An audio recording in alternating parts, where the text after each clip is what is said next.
Hello, what's going on everyone? It's TheEpicCuber here and welcome to another video. In this video, I'm going to be showing you guys my DIY YanCheng YAN3 and comparing it to the original YAN3. Now I know that this puzzle is a little bit of old news, but I think that I wanted to keep you guys up to date with my different magnetic mods and show you guys how the puzzle changes in performance. Now I have two different YAN3 puzzles. I have a stickerless version which has no magnets in it, and I also have a stickered version which does have magnets in it. And if you were just to look at these two puzzles sitting on a shelf, you really couldn't tell which one had the magnets in it.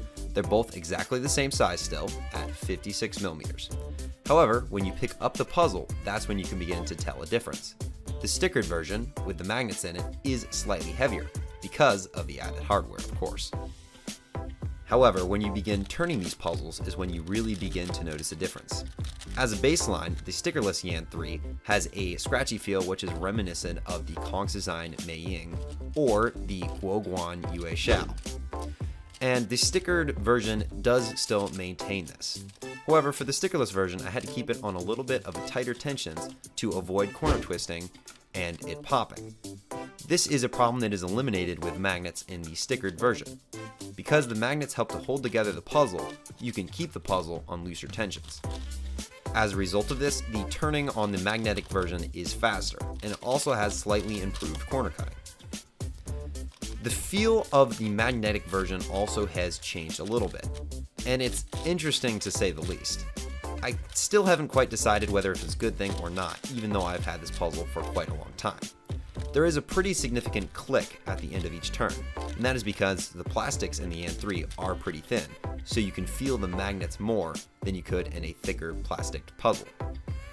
The feeling of the magnets is slightly more noticeable when you're turning the puzzle slowly. However, it still definitely is noticeable when you're turning the puzzle quickly.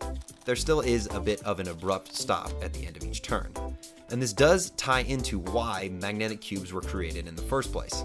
And that was to prevent overshooting and to eliminate catching through preventing that. And I definitely would say that this puzzle did accomplish that. However, is that necessarily a good thing?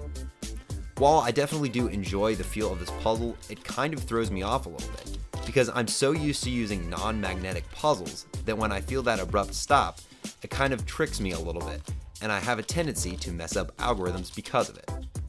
In addition to this, the magnetic version is a little bit faster, and as a result of this, I have a tendency to turning the puzzle faster than my look ahead can handle. And through some sick turn of events, my times are actually slower with the magnetic version than with the non-magnetic version. However, it's not by that much. And because I'm not at a competition all too often, it really comes down to which one do I enjoy the feel of the most. And if these two puzzles were left on the shelf, I would find myself going for the magnetic version more often than I'd find myself going for the non-magnetic version. And the reason for this is because the feel is something different.